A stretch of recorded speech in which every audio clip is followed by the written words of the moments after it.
Yeah, I am going to do my best Christina Kirby impersonation today, you all. Christina is out today, so I'm going to be calling roll and all that type of stuff. So my first order of business, I'm going to read the governor's order real fast. So let me find that document really quick. All righty. In accordance with Governor J.B. Pritzker's executive orders, July of 2020, and executive orders 2020-07 and 2020-39 stated that the provisions of the Open Meetings Act are suspended to include allowing members of the public body to be physically present during a meeting, as Centers for Disease Control and Prevention recommendations of social distancing of at least 6 feet between persons. City Hall is open to the public with capacity and social distance measures Monday through Friday from 8 a.m. to 5 p.m. To fulfill the requirements and recommendations and to comply with the Open Meetings Act for the Advisory Committee on Police and Community Relations that meets at 5:30 p.m., the public may mail comments to ckirby@peoriagov.org by 4 p.m. November 11, 2020. The notice and the agenda are posted on the city's website. All right, so now I'm going to call roll real fast. And so once I say your name, please say aye if you are here. Councilwoman Ali. Aye, here. Andre Allen, here. Chief Demario Boone. All right, not present. Solandra Birch. Present. Mr. Terry Burnside. Not present. Allison Galvin. Present. Nikolai Graves. Okay. Nina Gugis. Present. Lorraine King. I see you, Ms. King. You might be still trying to log in, but I see you. I see Ms. King. She is present. Our newest member to the committee, Ms. Sharon Kramer. Aye. Chief Marion. Here. Megan Nguyen. Present. Pastor Parks. Karen Wilson. Here. Dr. Janice Zagardo. Here. All right, so we are in good shape. We have a quorum and we can move forward with our business today. So we are in good shape. So I'm gonna go ahead and pull up our agenda real fast. I wanna first off by just saying welcome. And I hope everyone is doing well during these uncharted times. It seems like the 1 minute we get off the wave and then we get on another wave. And so I definitely want to just send positive vibes and words of encouragement to all of you during this tough time. This is always a portion of the agenda where, you know, if you have anything you want to share with the committee, or, you know, if you do need any assistance, feel free to reach out to the committee. You know, I think we all need to be there for each other during these crucial times. And I think mental and physical wellness are very important right now. So I always want to provide that wellness check. I also want to welcome again our newest committee member, Ms. Sharon Kramer. I would like to give you an opportunity just to introduce yourself and, you know, maybe what do you do for a living? And then I'm going to allow our committee, if we can just do like a quick intro, just that 30-second elevator speech when you run into somebody, just so Ms. Sharon could be acquainted with us. You know, hopefully we could be physically together soon, but we're going through Zoom right now. So Ms. Kramer, if you can go ahead and go first, and then I'll just call on the different committee members and you all could just do a kind of a brief introduction to Ms. Kramer. My name is Sharon Kramer. I have worked for Peoria County for the last 33 years. I'm a juvenile probation officer supervisor, and I just got involved with the committee because I've worked around law enforcement my entire career. I understand our community and the needs of our community, and just want to help any way I can. Awesome. Sounds good. Sounds good. And small world, we're in Police Citizens Academy with your daughter Angela. And so Right. yeah, so Okay. I was just with her on Monday. I'm with you today, and I might pull up on Thanksgiving if I keep seeing y'all too much, you know. So All have a right, play y'all. have a play for me, Miss Kramer. No, All pleasure. right. We're super excited to have you. Karen, can you go ahead and introduce yourself, please? You're mute. muted. You're muted. I forgot that I had that on. Okay, because the green box was lit. So I'm Karen Wilson. I am an executive board member for NAACP. I'm also a Silver Life member for NAACP. I work for Unity Point Health Proctor, and I've been a new member here. I guess it's been about a year now that I've been on the committee. So Nice to meet you. nice to meet you. Thank you, Karen. Mhm. Allison. Ooh, sorry, I forgot. I was on mute too. My name is Allison Galvin. We've actually met because of Peoria's Community Against Violence. It's nice Yes, to we see you have. again, Sharon. And Nice I'm to happy meet that you. you're on the committee with us. Thank you. Such a small Peoria world we live in. Dr. Ali. Sure, I'll let you know how small it really is. Sharon, I was so happy to see your name come across as being on part of this committee. Thank you. I go back a long ways. Her mother, when I was a child, and Sharon was even a younger child, ran Proctor Center. Everybody knows her mother and Sharon through Proctor Center. And Mhm. everybody loves that family, great family. And it was great to travel with you a few years ago when we went on a trip to St. Louis. We did. We did. Yeah, that school, that To the alternative school, yes. yes, yeah, it was really neat. But you know me, I work at ICC. I'm now on Peoria City Council, and I've been part of this commission since it's restarted about 6 years ago. So well, Okay, good. Such a small Peoria world. That's why you can't burn no bridges. Can't, because you're going to have to walk across them again. And I ain't talking about Murray Baker. I'm not. Our newest member of the 40 Under 40 Peoria Magazines Club, class of 2020, Ms. Nina Gujas. Can you please introduce yourself?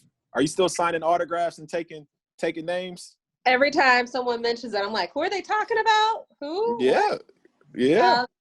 Hi, Sharon. My name is Nina. I have been a committee member since June, and I'm also an executive board member of the NAACP. I'm a local attorney in the area. So my main area of my practice is actually juvenile court. So I represent kids in juvenile court, abuse and neglect court, and then I just maintain a private practice on the side. I've been here about 9 years. I'm originally from the area.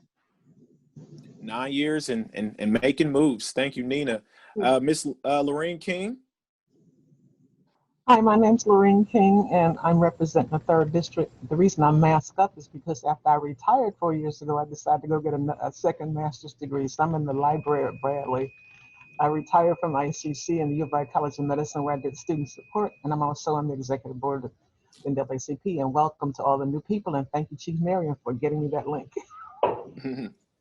Awesome. Sounds And good. thank you for your wonderful work with the policy, Mr. Chair. Oh yeah, anytime. Thank you. Megan.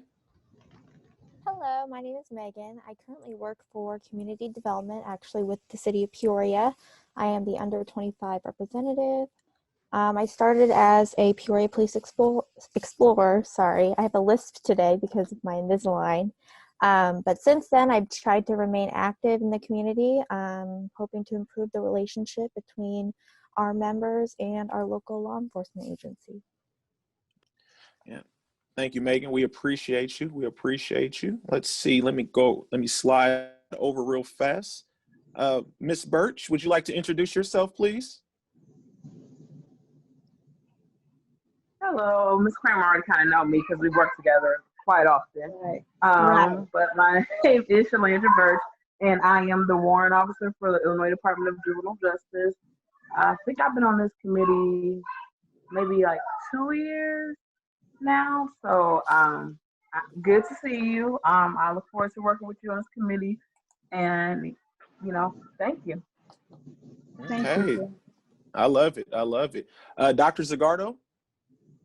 Hi, welcome everybody and new members. I look forward to getting to see you guys in person one day soon. I've been on the commission, I don't know, 3 years, maybe 4 years. I like to get involved in community events. I've done a lot of different things since I came to town, teach at Bradley, and now I'm trying to get a workshop started for sewists and needle workers, but we can't gather, so we're kind of dead in the water right now. So we collectively made about 3,500 face masks and donated them for free to organizations around town. And we successfully paid about 8 sewists combined with volunteers. So look forward to getting to know you guys a little better. All right. Thank you so much. Chief Marion? I pretty much like a lot of you on this committee. I also know Sharon. We go back a little over 20 years, I would say, when she used to work out of the police department as a domestic violence advocate. So Sharon and I know each other very well. All right. Thank you, Chief. Saul? Hi, yeah. Saul Espinal here. I'm a Peoria police officer. I'm representing the police union board here, and just want to know more about all of you and listen and represent the police officers. Thank you, Saul, for joining us again today. Saul was present at our last meeting, and we appreciate you being on this call again as well. Let's see, I'm sliding over. I want to make sure I don't forget anybody, but I think that is everybody. So we can go ahead and move forward now on our agenda. We got the minutes earlier this week. Did everybody have a chance, hopefully, to review those minutes? Christina did a good job putting those together and creating and crafting our thoughts from those minutes. If there's no suggestions for the minutes, I would like to seek a motion to approve those. So moved. All right, so moved by Dr. Ali. Can I get a second, please? Second. Let's see, who was that second by? Now, Ms. King. All right. So I got to do the roll call, so I got to pull the roster back up. All right, Dr. Ali? Yes, aye. Yep. Andre Allen, aye. Shalondra Birch? Aye. Allison Galvin? Aye. Nina Gujas? Aye. Miss Lorraine King? Aye. Miss Sharon Kramer? Aye. Megan Nguyen? Aye. Karen Wilson? Aye. Dr. Zagardo? Aye. All right, so our minutes have been approved. You forgot me, Andre. Oh, I'm sorry, Chief Marion, I forgot. And I'm sorry to leave you out there, brother. Chief Marion. Yes. Last but not least, sorry about that. All right, so our minutes have been approved. So now let's go ahead and move on to unfinished business. And agenda item A is the subcommittee complaint policy draft that we've been working on now for a few months now. To give Ms. Kramer a little background on this, we felt that as a committee, we need to have a policy in place for when this committee is encountered with complaints or grievances that come from the citizens. By no means do we feel that this policy is absolutely perfect. No, but with policy, at least allows you to stay organized. It allows you to make sure that you have procedures in place in order to be the most effective possible. So we came up with this policy. We've brought it to the committee. I think the first time was in August, and then we had some back and forth in September and October, which has been great. And so I think that we've got some good language in there now, and I feel good about it. But Paul, if you can go ahead and share it, please, with the committee real fast via your screen. And we want to just have some conversation. I did send it to you all earlier. I meant to send it out a little bit earlier or even yesterday, just so you can have a little bit more time. And I do apologize about that. But this is the complaint process right here. And so the beginning of it is literally, this is a copy and paste strictly from the city of Peoria's, the city of Peoria's, where they keep their commissions, the mission statements and all that good stuff. So this is completely, copy and paste from there. Paul, can you scroll down, please, to the second page? So now this is where we start going into the details of our policy. I guess just because I know that some people might not have gotten a chance to review it, I will try to read it as fast as possible. And then from there, if you can take some notes, like if you have a question, just so I can kind of hurry up and get through this. And then from there, we can have some discussion. So the complaint review process, pursuant to section 24-61 in the Peoria City Code, the Advisory Committee on Police and Community Relations Advisory Committee will use the following guidelines when reviewing a complaint with a citizen after the police investigation has been completed and a decision on the citizen complaint by the Peoria Police Department has been rendered. Members of the Advisory Committee shall not become involved in the original investigation of police misconduct complaint submitted by the citizen to the Peoria Police Department. After the Peoria Police Department renders a decision regarding the citizen complaint, if the citizen chooses to go to the advisory committee, then the advisory committee may review the matter with the complainant. Any member from the advisory committee can serve on a subcommittee to review the complaint decision submitted by a citizen. Committee members who serve on a subcommittee to review a complaint decision must ensure they are completely unbiased. Committee members who have filed a complaint cannot serve on the subcommittee reviewing their complaint decision.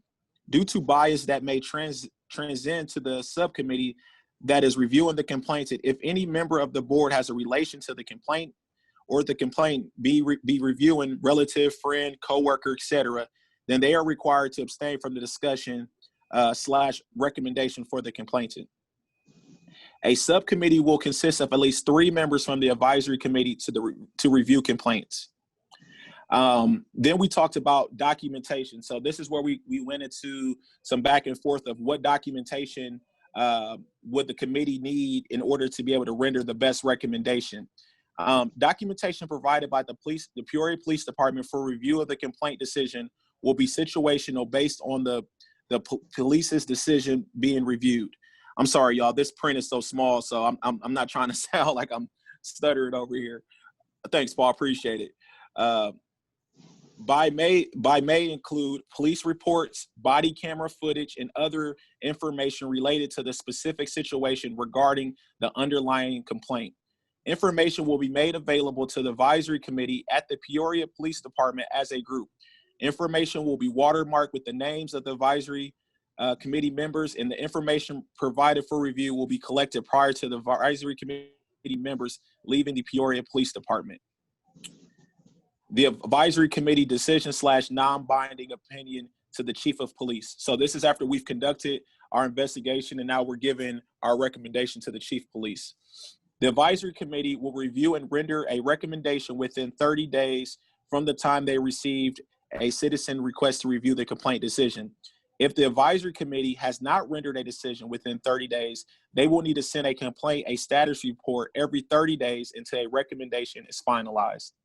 Can you scroll down to the next page, please? Thank you, Paul. A recommendation report will be delivered to the chief of police and the complainant once a recommendation has been rendered by the advisory committee.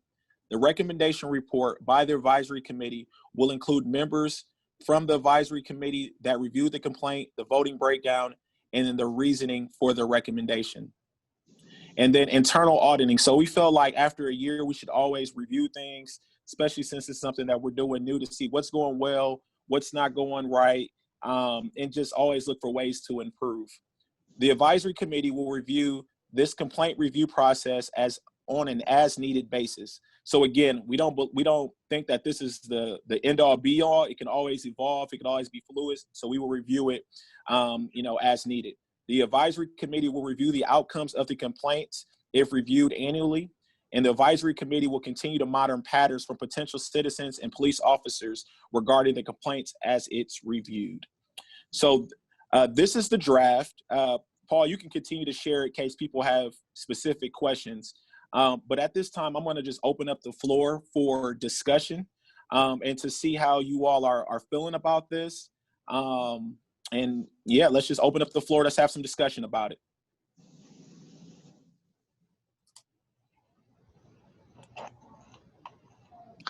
So will this be available online, or do they have to go to the police station to obtain? No, this is our draft. So they'll have, don't they have a form that they fill out and then go from there? Is that how that works?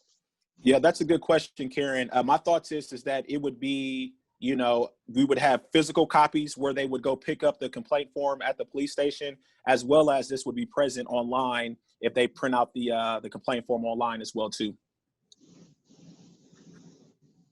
Good question.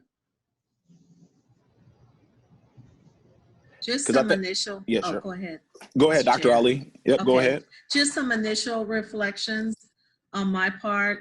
First of all, I commend everybody that was involved in this process, because this is something that we have not had previously that provides a lot more clarity in terms of those next steps, because it's always been, maybe after a year after the commission was formed, that process was put in place, that if a citizen does not agree, with the results of the investigation by the police department, that they could come to this committee. But there's been no real concrete steps in that process. So I think this is good to have clarity, and maybe there's some tweaks that have to happen, before it's finalized, but it's good to have a written process. I would avoid using the terminology of policy, because I would say that we don't have the authority as policymakers per se, but I would recommend that we call it what it is. It's a process or guidelines, and because I wouldn't want any pushback on that this body is making policy, for one thing. So then the other, question that I had, it said that someone who has filed a complaint can't be involved in the process. So I just wanted a little more clarity on that. Does that mean filed a similar complaint, or the same complaint, or who has ever filed a complaint with the police department? So that was for if a person from our committee was to file a complaint, they wouldn't be able to essentially review their own complaint. Oh, got it. Okay, well, that certainly makes sense. And then the last question that I had was relative to a response timeline. So there would be a recommendation to the chief. Would we have any guidelines for when the chief might respond to that recommendation? And maybe some timeline could be added for a response. That's a good suggestion. We didn't think as far as that far out. We wanted to create our own timeline, obviously, when we can render a decision. But as far as the chief getting a update to the complainant, I think that's something that we could definitely put in there. Thank you. Great job. I'm anxious to hear feedback from the police chief and the police union representative that's present. Andre, I totally agree with Dr. Ali's, the guidelines on how, it sounds, we need to be guidelines instead of like a policy, because it's nothing like policy at all, from what we learned from the last meetings. And it's more of like the purpose of us is just to advise. I know that some of us have the issue with how, we're just advising and we're the last step. And I wish with us, it would kind of be like, we review it while the police also review it at the same time. And then just kind of have an enjoyment of trying to figure out So we do we have the investigation and so does the police at the same time. So we're just kind of like all trying to get it together, and then we come together and kind of see, because I feel like that's more of advising, because then we're just kind of looking at a whole, basically, I would say, sorry, just lost my words. Just a whole judgment based off of what the police decided, rather than like what we can decide on top of what they have decided. So it's just kind of like, again, that unbiased. So that's what I was hoping that could be changed in the whole advisory committee type purpose. Yeah, no, and I definitely understand where you're coming from. You know, right now, you know, this is just this process or guidelines is kind of reflective of how we're currently constructed. I think that if there is, you know, whether that's an amendment to the ordinance later on down the line, whether that's a proposal to the city council or whatever that process looks like, we can look to evolve. But I think that right now this is a good reflection of how the committee is currently constructed based off of the original ordinance. If I can add to that, it's sort of similar to Alice's comment. So when I was reading, I mean, it's a great draft. When I was reading it, it read as though the committee, it did say that the committee can't be involved in the original investigation, which is, as far as being involved in the investigation of the department, I totally understand. I'm wondering though, if it reads as though we can't start investigating or we can't do our own contemporaneous investigation. So do we have to wait until the department's done with its investigation? Can we start, and if it's not a part of their official investigation, I think it would be helpful to have the latter so we can still look into. I'm not sure if it sounded that way when I read it. I'm not sure if that was the intention or not. And then, so that was my, what jumped out to me. And then I had some questions as far as the timeline for, I would imagine that the committee would make a written request to the department for certain documents it needs to investigate. I was wondering, what kind of documents would we be entitled to? Is it just what anybody could get under FOIA? Are we entitled to anything more than that? And then how soon would we get the documentation we requested? Because if we're working on a 30-day timeline, that would be difficult if we didn't get the documents quickly. Yeah, so I'm going to attempt to try to answer those. Let me know if I miss out on anything. So the first part is the way the original ordinance is written up. Essentially, our committee is not supposed to get involved into professional standards of Peoria Police Department have concluded their investigation and rendered a decision to the complainant. And then the complainant would be notified that if they don't agree with the decision or the outcome, they can contact us. And so I definitely understand your inquiry as far as us being able to be involved in the beginning, but unfortunately under the ordinance, it's pretty blunt that that's not our purpose, unfortunately. And then the second part, as far as the information. So I know we had some previous conversations with Maz on this call, and the things that were laid out. So like the police report, the body cam footage, and it's all based off of, you know, where the police department, like if it's a pending investigation, like if it's still going on, or if it's like if it's in court or something, there could be. So that's why it says it's situational.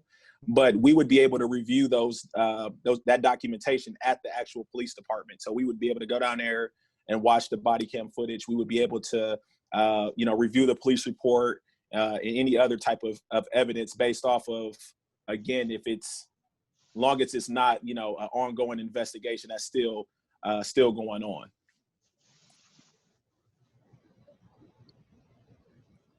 And if you, Paul, if you could slide down to page 2 real fast. for documentation. So yeah, you'll see it in that first line there, Nina. Police reports, body cam footage, and then other information related to the specific situation. So, you know, whether we felt like, you know, if there was anything else that we could attempt to request, you know, we could try to.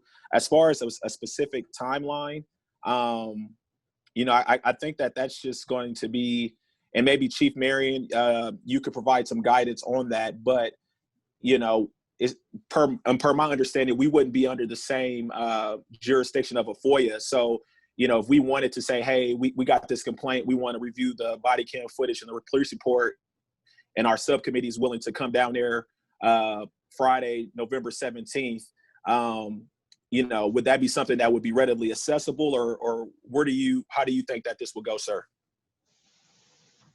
So since you would be reviewing the complaint and the documentation after our complaint after our investigations are already concluded, we will more than likely already have all the documents that you need and that you would be reviewing. So we would be able to have a quicker turnaround with that. So, and to answer part of Nina's question, it would be an unredacted version from my understanding of it from City Legal. And that's one of the reasons of coming here to the police department and having it in a controlled environment and not sending the information out. If I could real quick, where it says information will be watermarked with the names of the advisory committee, we wouldn't watermark it like how the draft says draft under it. I would just say information will be marked with the names of the advisory committee, because what I would do is print off a copy of a report and put everyone's name on it and then pass that out. So I just don't want to have any misleading information of, you know, that it would be watermarked. Okay. And to answer Dr. Ali's question, if I could, on my feedback on it, I initially, when we discussed and I stated my feeling on the part about the personnel records, I was glad to see that the personnel records were removed. And I agree with that, because we don't even review personnel records during a complaint. So I was glad to see that part removed. And with the rest of it, I think we could work through it. It's going to be a new process for us. So, but I think we could work through it. So if you don't mind, I'll turn it over to Saul for feedback on the union side.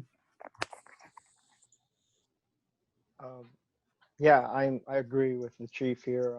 We're pretty happy with that decision. I don't think it requires I don't think this requires a review of the personnel record. So that was one of the main concerns of the board, and I believe the chief has hit it on the head with that. Mr. Chair. Yes. Okay. Thank you to Saul and the chief. Just two things. One, I was wondering about your feedback in terms of response time, Chief Marion, and response time from you or the chief after a recommendation is submitted. And then I think too, I still think we have to be careful with words. Words matter, right? Language matters. And so just like we won't use the word policy, we'll say guidelines or process, I would avoid using the word investigation and would recommend that we would conduct a review. Those are just my thoughts. Yep. No, those are good thoughts. Like you said, words do matter. And I'm taking notes as we're talking right now. So. Yep. Thanks, Dr. Ali. I would say, as far as a timeline, each situation's different. It depends on how in depth the investigation goes. But I think along that 30-day timeline would cover the majority of investigations. So like if somebody filed a complaint today, we would have that investigation usually done within 30 days. And then they would be getting the letter. At the bottom of their letter, it would say, it would give the outcome of the investigation, and it would say if they are not satisfied with the findings of the investigation, that they can contact the committee, and then the committee in turn would be able to contact me, and we could set up a date for the review process. So I would say the 30-day window is a good window to work through, and that's probably on average how long it takes. But again, it depends on how in depth the investigations are. So Chief Marion, so for clarification, when you say 30 days, you're saying 30 days from the time you receive the recommendation from the subcommittee? I was talking about from when the person initially filed the complaint, then they get the complaint back, and maybe I misunderstood the question, I'm sorry. And then the committee would be able to have 30 days to return it. And then my response back to the committee, I would say probably 14 days would be enough to give a response back to the committee. Does that answer it? Yes, that answers my question. Thank you, Chief.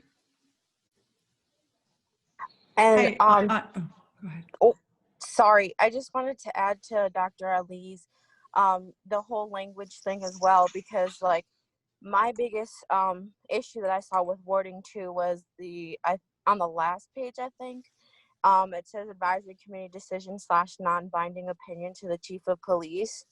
And then like how you have it in the first page as well, how it says that, this is not intended, for us to have any infringement upon or duplicate the functions of the police board commissioner, the fire, the EOC of City of Peoria.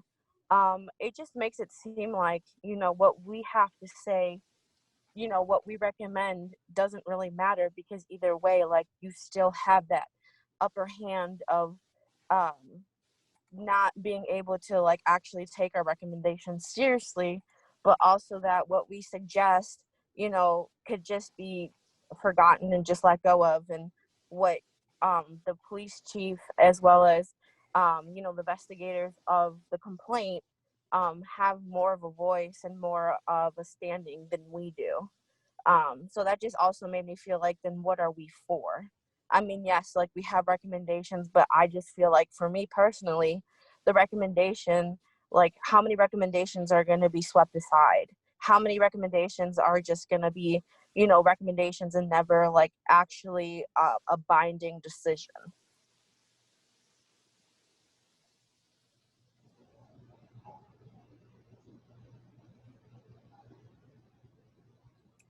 Yeah, no, great feedback. Great feedback. Was that Dr. Zagardo? Yeah, hi, everybody. Thanks. And I do agree that this is a great start. According, as Rita said, we haven't ever had a process before. So I think it's important to have a process.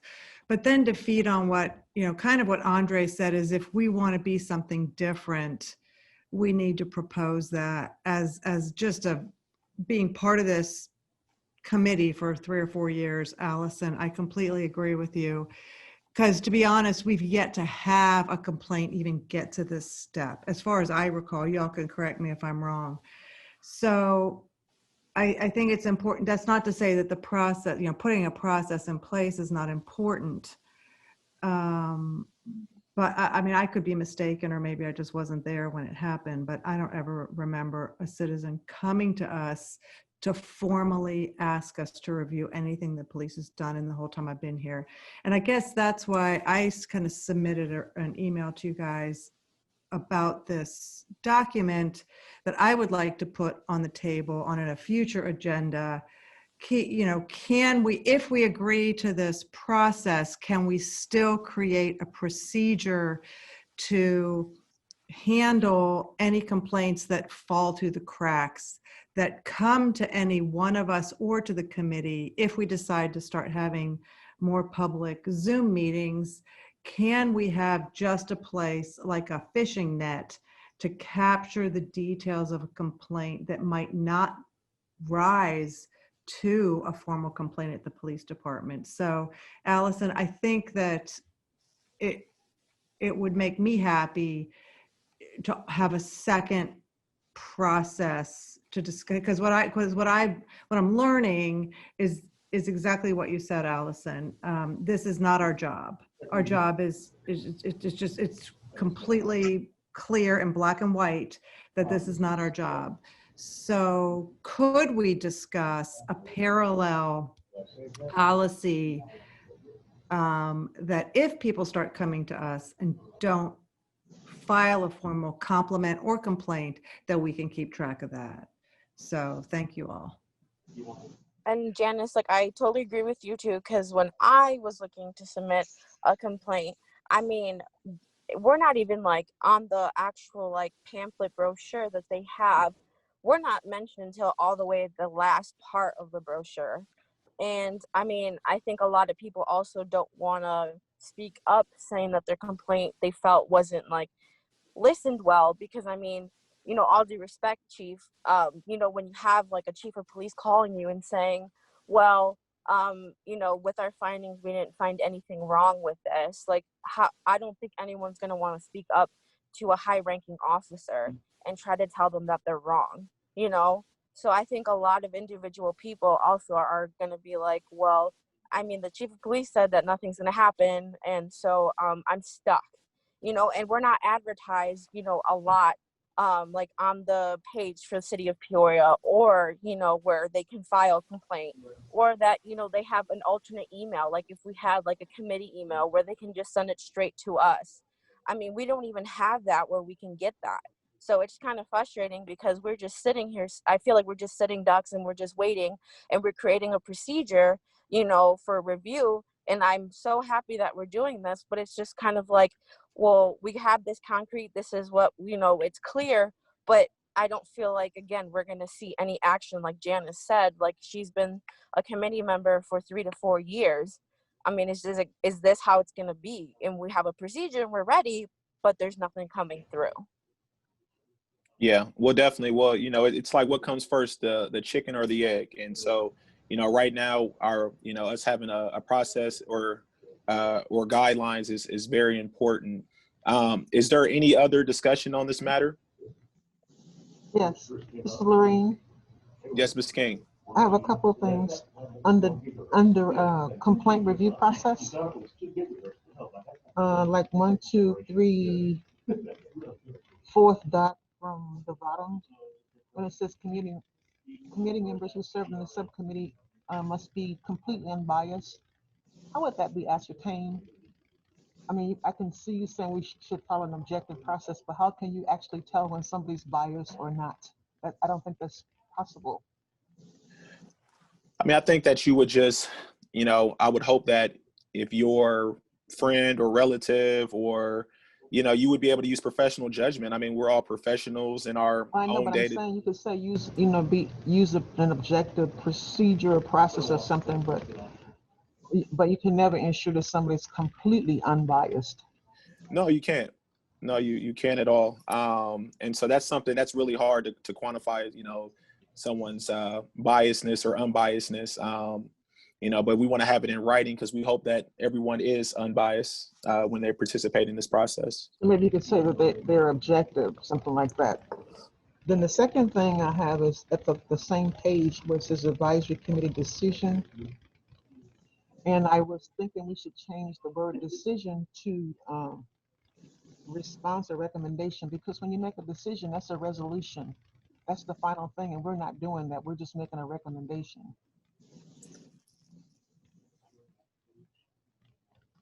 Let's see, that was in, It says advisory committee decision at the bottom of the same page. It says The part where I advisory- was speaking to, it said decision non-binding.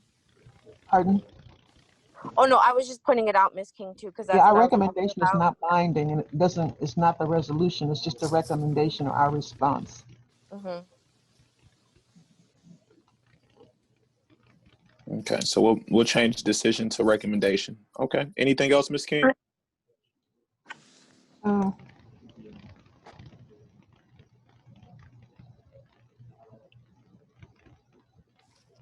There were some other minor things. I mean, I could put them in writing and submit them to the entire committee. You know, like one page says pursuant if the code, I think it's pursuant to the code of the city or something like that. You know, those kinds of things.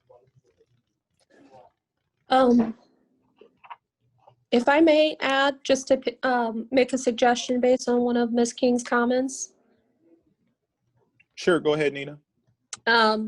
where it says unbiased, I think usually the standard, I understand completely, Ms. King, what you're saying. I think probably the standard that's usually used is whether you have a conflict of interest. So maybe that should be incorporated. So the person shouldn't have a conflict of interest, whether it's business, family, that kind of thing. Just a suggestion.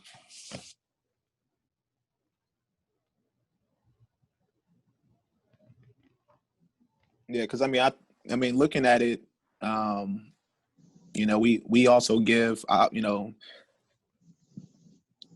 relative, friend, coworker. But you're saying though, instead of saying unbiased, put a conflict of interest. Yeah, that you know, they shall, you know, someone should not or should recuse themselves from serving on a committee if they have, it's not exact wording, but if they have some sort of conflict of interest due to a familial relationship, business relationship, something like that. You cannot be related to the person or even know them and still have a biased opinion. Yeah. Any other feedback? If I can. Yeah, sure. Go ahead, Dr. Ali. Oh, thank you, Mr. Chair. If I could jump in one more time in response to Allison, because I hear your passion here, Allison. And it's been, I would say, the lifelong concern since this advisory committee was formed. You know, what you've communicated is the concern that there's no teeth in terms of our recommendations or our findings. It's more of an influential, I would say, nature in terms of how the committee was developed, and not as a citizen review board. A citizen review board has the authority to overturn decisions, and you know, they have more really more power than the formation of this committee under ordinance. So that's always been the frustration, I think, with some of the members of the committee. But you know, if it would have to be changed through the ordinance, because we were not formed as a citizen review board. So it's frustrating, but I think, you know, until the point that the ordinance is changed, if it is, we have to operate under what we have. And this is a lot further than where we've been, I can tell you that. And just to add to that, there have been numerous citizens that have come to the commission to make complaints about some action that, or some decision that has been made, either after a complaint was filed, or you know, even before a complaint was filed, and in relation to the complaint process. So we've had several of those. Some things have been worked out and some things have not. Maybe it's been a 60-40 resolution.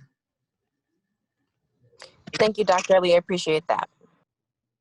Yeah, appreciate that that context, and appreciate that passion, Allison, and I appreciate everyone's feedback. So What I'm seeing is that I took some notes. I'm gonna have to decipher my chicken scratch because I was writing fast. And I will get with Maz and we will tweak it and incorporate some of the suggestions you all made. And then we'll just table this for right now and we can return. And with the changes and suggestions you all made, you suggested tonight. And what I will do is for sure for our December meeting is I'll make sure that you all get this like 4 or 5 days in advance. So that way, if there's any other suggestions that we can lead off into that, and hopefully we will feel comfortable voting on a final draft at our next meeting. But thank you all so much. You know, again, I think that we are making strides in the right direction. But progress is a process. So let's go ahead, Paul, if you could stop sharing. I appreciate you, sir. Appreciate you doing that. So let's go ahead and now move on to item B, which is the virtual zip code, citywide zip code meetings update. I do want to provide an update. So for those of you who might have not been at our previous couple meetings or at our last meeting, we talked about doing virtual zip code meetings, conducting those via Zoom. There probably won't be zip codes because there's no way you can geofence a Zoom, you know what I mean? So they'd be open up to the city and essentially for people to come to us. And it's for us to have that, get conversation, get raw data, things of that nature. And so doing some research and working with Maz, this would have to be under the Open Meetings Act. So because essentially this is an arm of the city of Peoria. So a couple of things that needed to be done is one, we would have to have 2 city employees that would be on these calls. So essentially Ms. Kirby, who would take our minutes, and then Paul Peterson, for instance, to maintain the Zoom logistics. So I've been emailing with City Manager Urick, and actually we got that approved to have those city employees. They will be in overtime to do this because this will be outside of their normal job function, but they did approve them to have overtime. So that is a step in the right direction. The second step, and I still have to do it myself, I've been busy, but we need everybody to complete the Open Meetings Act training. I sent that link to you all, I believe like 2 weeks ago, 3 weeks ago. And like I said, myself, I haven't done it yet either. If we can all make a certified effort to get this complete by our December meeting, that would put us in a good shape to where by December, we can have, everybody can be trained on Open Meetings Act. We can, we'll still need to talk about our schedule of these meetings, and then we would communicate those with the city clerk to get that communication out, as well as Stacy Peterson said she would help us advertise these meetings once our schedule. So we're moving in the right direction to be able to have these. We'll be able to use a city Zoom account, so you know no one has to create an account. We've got city employees to assist us with this. We're going to have communication from Stacy and Clerk Ball. So we're moving in the right direction, good people. So I'm really excited about this. I know this has been something that we've been wanting to do in person before COVID, and now we're actually going in the right direction virtually. So excuse me, Mr. Chair. Yeah, sure, go ahead. Could I just take a moment to gush? I think everybody needs to literally give a standing ovation because this is miraculous that, you know, we're getting, and kudos to the city for giving us, you know, employees time. This is a really big deal. And you're going really fast. I just had to slow you down. Sorry for interrupting you, but this is a really big deal. And we might be frustrated by the outcome of the last conversation, but we should be really encouraged by the outcome of this conversation. Because I think the point that Rita's trying to make and the patience that we've had is I think just listening might be a big step for some citizens. They might not need to escalate complaints to a really high level if they feel that they're being heard and they can have a conversation.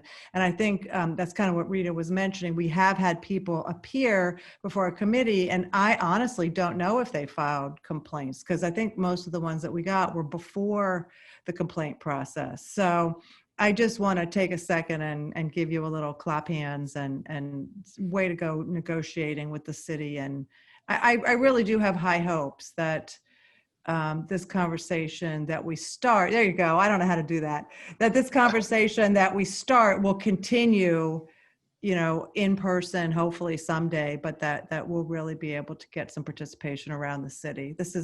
I'm just thrilled that we're seizing this unique opportunity to get involvement. So really good job on that. Thank you, Ms. Vice Chair. I appreciate you slowing me down. I looked at the clock and I saw it was already 6:33. I'm like, man, these people gonna stop coming to this meeting if I keep them too long. So I'm sorry about that, going a little too fast there. I just like to be respectful of our time, but I'm excited though. This is a step in the right direction. Just for the sake of conversation, because one thing the city manager said to work with Chief Marion about is the occurrence of these meetings. So, you know, are we thinking monthly? Are we thinking quarterly? You know, and we talked about that a little bit at our last meeting, but we really, you know, we said we wanted to do a date, but then when I met with Stacey Peterson, who I really appreciate, she kind of was like, I appreciate the enthusiasm, but these are the steps that need to be taken for this to be done correctly. And I was like, okay, and so that's what we've been working on. But what are we thinking as far as the occurrence of these meetings? Are we thinking monthly, bi-monthly, quarterly? What are we thinking, team? I think monthly sounds good. It couldn't hurt to try until we, you know, and find out if nobody shows up, we can stop. But, you know, maybe we'll have a deluge at the beginning and it'll start to peter out after a while. I don't know. I mean, and we can limit it, Andre. You're good with the clock. We just tell them it's going to you know, have the city employee just shut us down at X time, whatever. Okay. Maybe like a soft opening, how they do for businesses. Maybe we can do it like that and kind of see like what time people are really, you know, wanting to come out at, like, you know, the time, because, you know, some people work full time, part time, and then also see kind of like what areas, what zip codes are wanting more conversation with a lot of stuff that's going on. Because I feel like it's also like, some zip codes have more, you know, they need more to say than others just because there's a lot more happening in their zip codes. Yeah, and that's a good point. So, you know, are we thinking if everybody gets the training done before the next meeting, we'll be in good shape. So our next meeting is I've got my calendar. Our next meeting is December 10th. Do we want, I mean, the holidays, we know things are gonna get weird around the holidays, but I don't want to seem like we're kicking the can down the road. But do we want to start fresh in January, and then we could just have, you know, from there we could say, okay, we're gonna do these on the second Thursday of each month starting in the year 2021, and we could have January, February, and March publicized, and then we could see how the attendance goes, and then see if we need to, you know, audible our availability or audible our schedule. How does that sound? Got to start somewhere. That's not a bad idea. Oh, Lorraine, sorry. Go ahead. Oh, no, that's okay. Go ahead. I was just going to say we need to publicize it to the community to get them ready, you know, way ahead of time, like at least start 2 weeks ahead of time. Publicize it in more than one venue. So if we do, because that's a great point, Ms. King. If we do, because we have these meetings on the second Thursday of the month, essentially. So if we do, because I want to be respectful of people's time now, because if we do the first Thursday of the month, that would give us an opportunity to have the meeting and then for us to have some conversation at our agenda, or excuse me, at our scheduled meeting, which is always beneficial.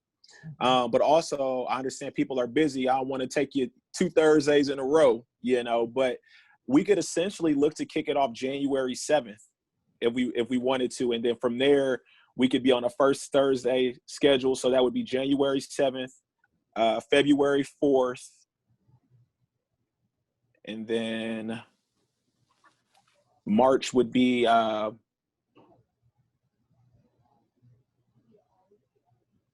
February 4th, and then it would be March 4th as well too. So that works out. Those would be our first 3. So does that sound? Are we feeling, you know, that that first Thursday of the month, so then that way we can then we can talk about it, or do you all feel like maybe we should do the third Thursday of the month, or Third Thursday of the month is Thursday, NAACP, board so meeting. yeah, so it's our that's it. So that takes you and Nina out. right, and Miss King. Yeah. Okay, and Miss King. Yep. Yeah. Okay. I mean, I'm down with it. I'm good. I'm on let's board. try it. Let's We try got it. to start somewhere. It's Right. not a bad idea. Okay, so the first I think Thursday. that gives yeah. Stacy some time to get it ramped up too. If she puts it in her publications and. Yeah, no, I agree. And you know what? I like it too as well. We're going to be, it's a 2021 thing, new year, new me, this is what this committee is doing right now. And so hopefully we can get some good buy-in too. So I'm excited about it. Are we thinking as far as time frame, are we okay with 5:30 since we're already doing this at 5:30? Does that give enough people to get off work and transition and stuff? But does that give Yes. the community enough time to get there from work? That's a good point. Should we do 6 to 7? I think 6 is better. Yeah, 6 to 7. If we only schedule 3, we can always do 6 to 7 and then just take people's feedback. And I think word will spread. If people are vocal, we'll hear about it and we can adjust. Yeah, we can adjust accordingly. Chief Marion, I know that from our previous conversation at our last meeting, someone from your command staff would be at these. How is the time frame of 6 to 7 sounding for you and your team? And also, how does the first Thursday of the month sound for you as well? Yeah, that'll be fine. We'll have someone from the command staff there. Okay. Okay. All right. Sounds good. So I will relay these times and these tentative times and dates to City Manager Urick to make sure that we're cool. He'll have to still talk to his staff to make sure that they're available and all that type of stuff. But I will provide an update to our email chain. But this is what we will lead with, team. So we have some virtual meetings on deck, and I think that will give us some of that community interaction and some of that some of those conversations that we want to have with the community, and we want to demonstrate to the community that we are there for them. And so I think that this is a step in that right direction. So I will move forward with this. So thank you. Item C, as far as unfinished business, impound stat report. At our last meeting, we didn't get a chance to get to this, but at our September meeting, based off of a citizen's address that was submitted about the impounding of vehicles at specifically, I believe it was Club Dream or in Status were the clubs that were mentioned. And so we wanted to make sure that there weren't any, unintentional biases for these clubs. And so Chief Marion was going to put together some stats for us. So I'm going to go ahead and yield to you, sir, and you can go ahead and report out, please. All right. Well, thanks, Andre. So I did talk with the crime analyst, and he was able to gather some data. Going back, again, we requested the data back in September, so he pulled the data from January 1st to September 30th. I'm not a technical person, but what he explained is he could not pull like a specific area. So what he did is went through and pulled all the impounds, broke up what they were impounded for, and then he was able to break down by sex and race. So to give you an idea, this is from January 1st to September 30th of 2020. We had a total of 521 impounds. 72% of those were for traffic-related offenses, 21%, which equates to 376. 21% was related to drug arrests or drug offenses. That equates to 107. And 7% was equated to weapons violations, or 38. Then he broke down by male or female. 71% of the traffic impounds were male, 72% of the drug impounds were male, and 71% of the weapons violations were male. And I could give you the numbers, what he provided. So 268 of traffic offenses were male, 77 were drug offenses, and 27 were weapons violations. Females, so the 29% were traffic violations, which equates to 108. 28% was drugs, which equates to 30, and 29% or 11 was for weapons violations. He was able to break down by race. Out of African-American males, there were 173 traffic violation impounds, or 46% of the traffic impounds. 58% of the drug impounds, or 62. 53 of the weapons violations, or 20, were African-American males. White males, 23%, or 88 of the traffic offenses. 12%, or 13, were drug offenses, and 16%, or 6, were weapons violations. Excuse me. Hispanic male was 2%, or 7 traffic violations.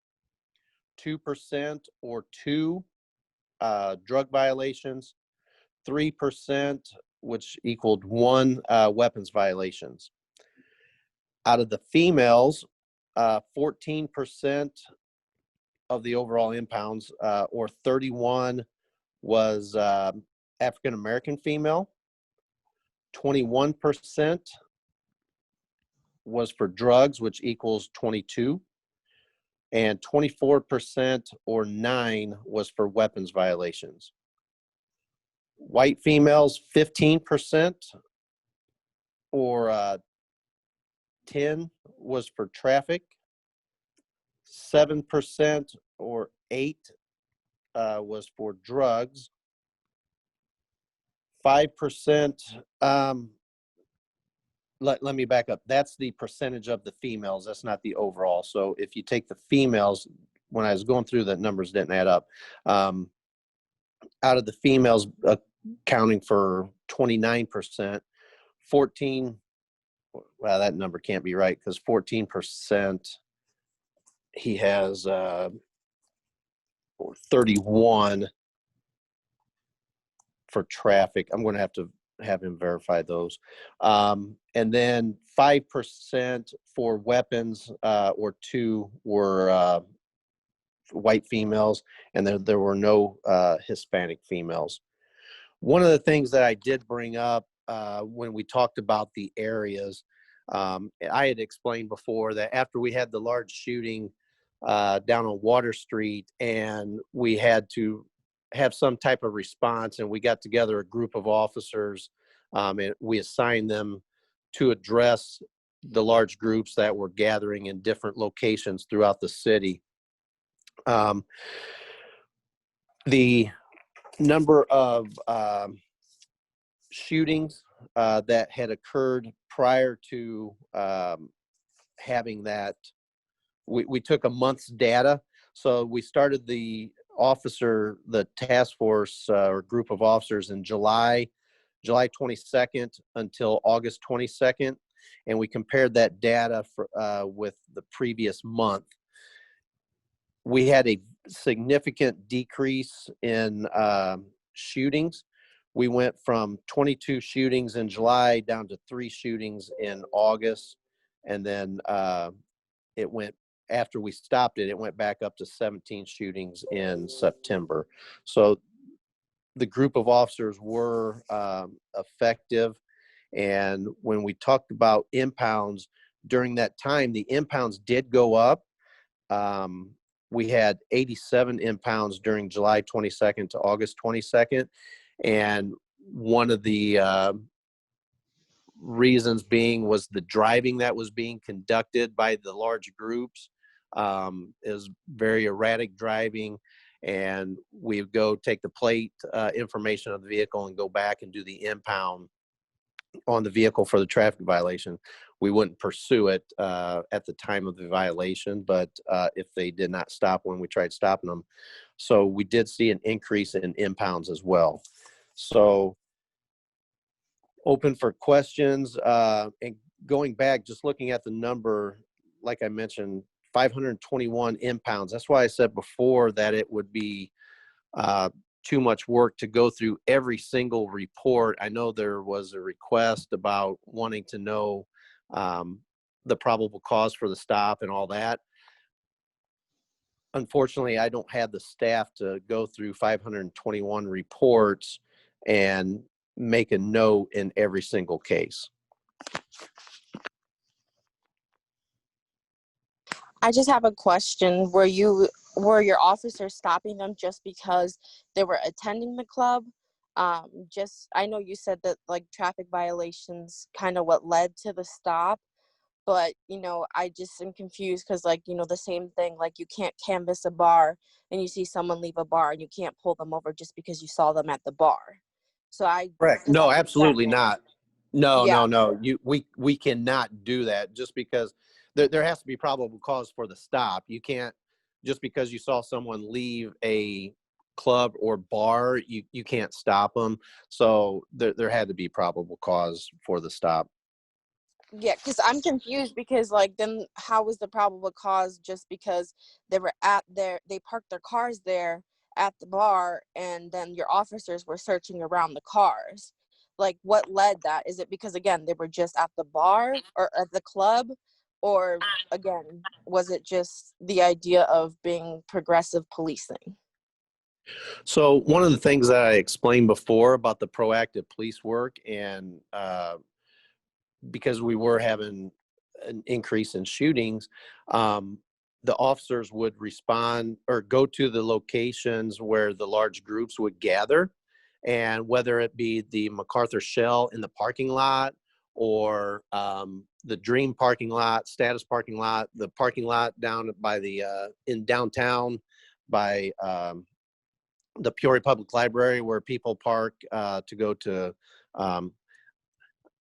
used to be Berlin in Diesel, but I know Berlin has changed the name. But officers would get out on foot and just walk through the parking lots, and if they saw a weapon in plain view, then they would keep eyes on that vehicle when they left. And if a violation was committed, then they would do a traffic stop at that point.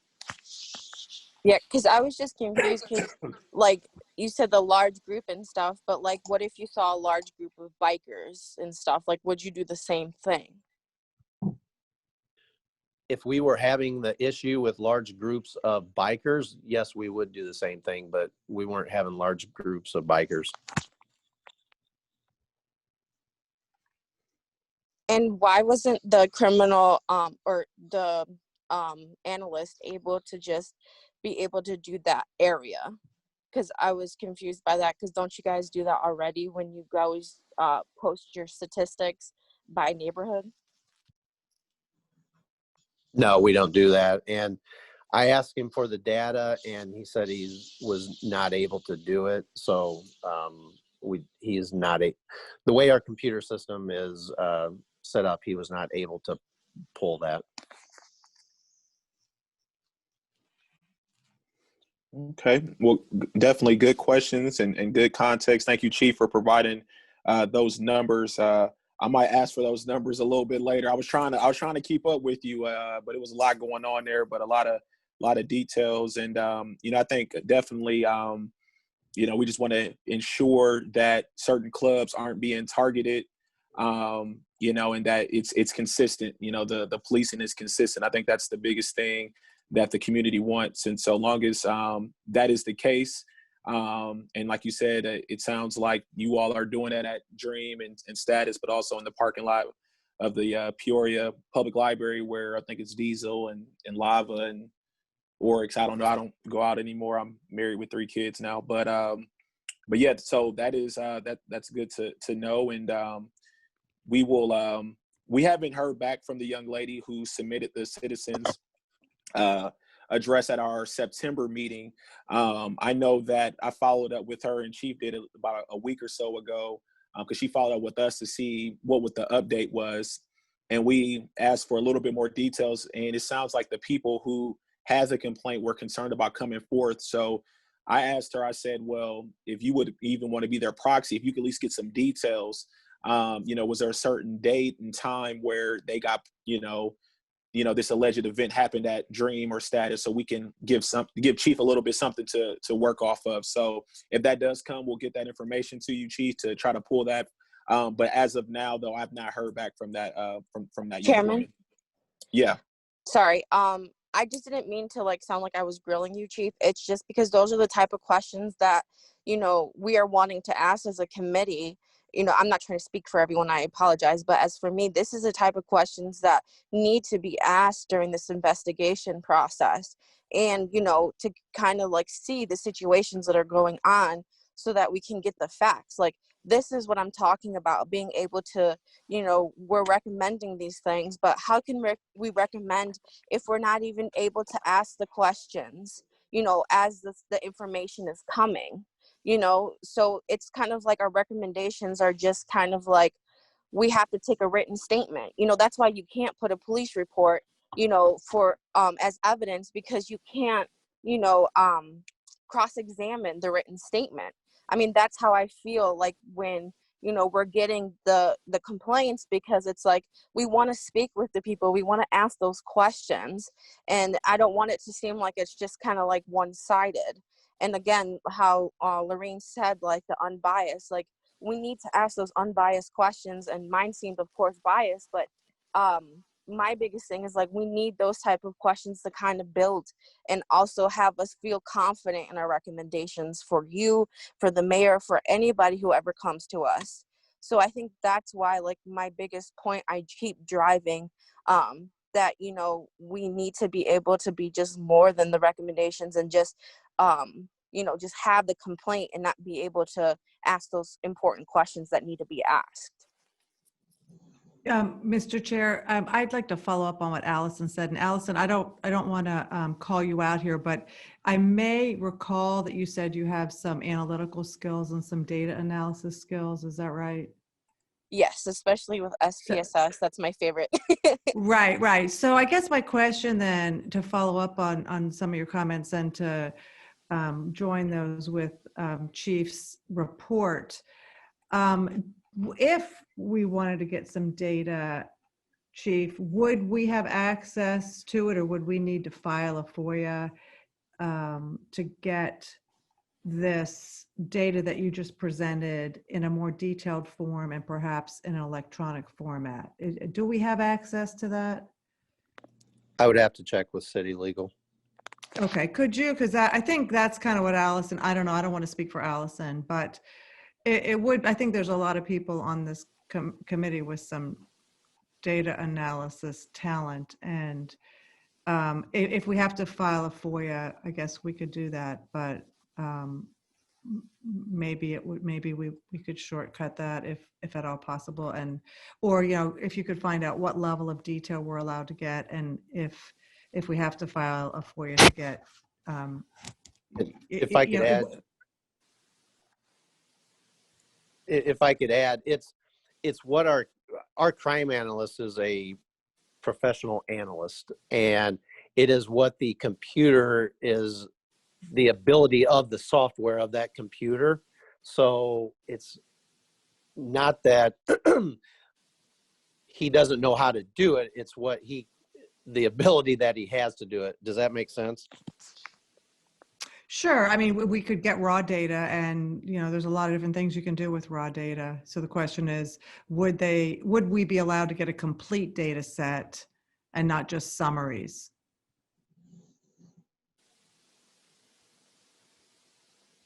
I'll follow up with Moss. Thank you. All right. So thank you, Chief, for your report. And we'll follow up with Maz regarding that and see what can come from that. Let's move to new business real fast. Citizens Police Academy update. I wanted to put this on here because there are a few of us that are enrolled in I live my life by semesters. So this semester's Citizens Police Academy, myself, Nina, who else is Karen's on there. And it's pretty interesting thus far. I would definitely say, I know it's a time commitment because it is 5 Mondays in a row from 6 to 9. And the other day my wife forgot I had it and she was not too happy about that. But it is it's eye-opening, just learning so much. And I think just learning the nuances of policing, especially specifically PPD, is important. This past week we learned about, the narcotics and use of force, and that was very eye-opening. So I just wanted to see if Nina or Karen, if you all had any feedback from the Citizens Police Academy thus far that you wanted to share with the committee. So far, it's really, like you said, it's been eye-opening. It always helps to at least understand, to the extent that I can, what police officers are going through.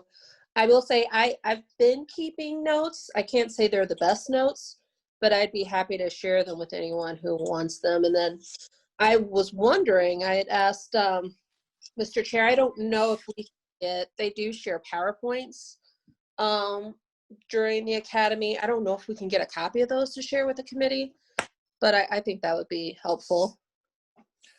Yeah, that could be something. Maybe we can ask Amy at our next session on Monday and see if she would allow us to just share those with this group, or just some type of, because I mean, it's a lot of good information on there.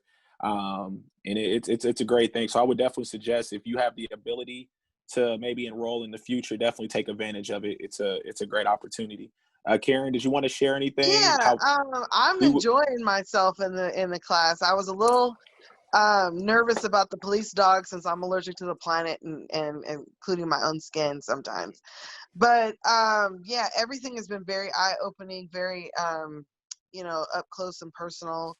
I never thought I would actually hold the narcotics and stuff. That was kind of weird, but and interesting, because you only know what you see on TV, and to see it up close and personal like that was great. So yeah, I've been enjoying myself.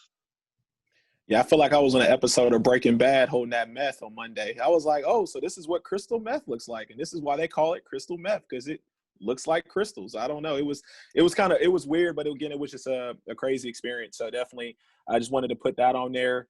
Item B, publication of recorded committee meetings. So this is something that I wanted to put on there because Christina received an email from a citizen saying that they didn't know when our meetings were going to be publicized and things of that nature. So I wanted to just have a conversation with how we want to go about that.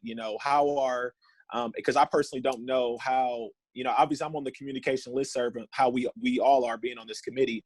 But if you're not on that listserv, it's hard to really get notifications of things. And so, I wanted to have a discussion on how can, whether that's the city posting it on their Facebook page or an alert. I don't know how we can best do this best practice wise, but this citizen was pretty passionate, if you will, about not knowing when our committee meetings were going to be publicized. So I know Christina's not on today. Maybe I can talk to her, offline and kind of see how we can work with her and maybe Stacy as far as publicizing our meetings after the minutes from, or the YouTube videos, because they do go on YouTube, but people don't know that they're on YouTube. So how do we do a better job about letting them know that we have met and that this link is up on YouTube? Does anybody have any maybe suggestions potentially that maybe I can take to Christina, or maybe try to contact Stacy, see what she has? With 90.7 or something, put it up there, and 90.7, 92.3, just, hey, if you're interested, those things you can get for free, if they're doing them. Yeah. And maybe, I know that I follow the City of Peoria Facebook page. I know they post the council meetings and other things. I don't know if they post things based off of committees and commissions. I'd have to double check that. But maybe they would just feel okay with just posting the YouTube link, on the Facebook page, and that could be a way to publicize it. That seems like the most simplistic way possible. And again, not everybody has Facebook, but not everybody has YouTube. And so we understand that, but maybe that could just be a step in the right direction. So I'll touch base with Christina and Stacy, and then try to provide an update to you all shortly. Ms. King, you had a question? You have a comment, Ms. King? I was just gonna say I volunteer at 106.3, so I could always ask Gary to do PSAs. Okay. There you go. Ms. King, you everywhere. I thought you was retired. All right. I want to be you, Miss King, when I grow up. She got it. She got it. She got it.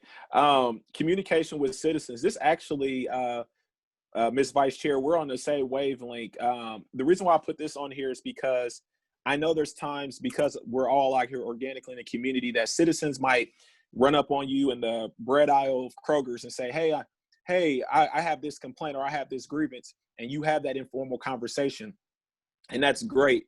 But I think that we need to log those, whether that's just an email to the committee of you saying, hey, I ran into citizen X, they brought this recommendation, or they brought this complaint to me, or they had this grievance. And even if nothing happens from it, it's just the fact that it was logged. So that way, if they come back and say, hey, I ran into Karen at Kroger's and I told her about what happened, but she didn't even do nothing about it. You could say, well, no, actually, I did share it with the committee, and we offered to follow up with you, and so then that way it doesn't look like their complaint or grievance or whatever they had when y'all had that informal conversation, it fell on deaf ears. And I think that that's something that we want to avoid. So, one thing I would want to suggest to you all is, if somebody does run up on you informally, get their contact information and log that via email. Like, just send an email to yourself or send it to the committee and just say, hey, this person, you can send it to me, you can send it to the vice chair, whatever. But we definitely need to be logging those, because again, I don't want no one to say that they came in contact with you and then nothing happened from it. And I've had that happen to me just working in higher ed. Well, I ran into Dean Allen on the way to the cafe, and I told him about, like, what you talking about, so, it just happens, you always want to document these type of things. And so when it just comes to informal communication with citizens, let's just document those with a simple email. If you can to formalize it, if you can just document with a simple email, and when I receive it, you can send it out to the committee, that's fine. I will log those in a spreadsheet. I'll just create a spreadsheet and just log those. So that way we just have a record that, you were contacted. And if something comes from it, great. If not, it's something that we'll at least be able to just keep in our record books.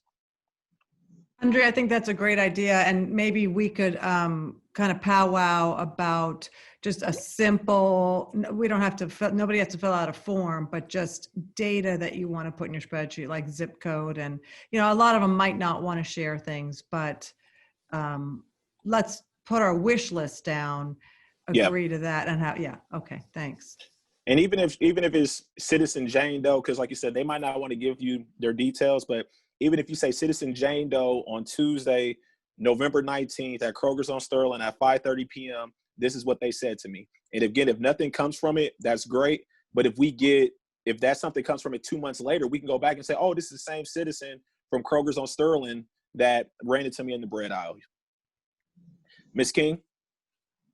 There was my replacement at the U of I College of Medicine sent me an email, because one of the physicians who is the diversity chair at the College of Medicine in Peoria wanted to get some issues, I guess, regarding race addressed.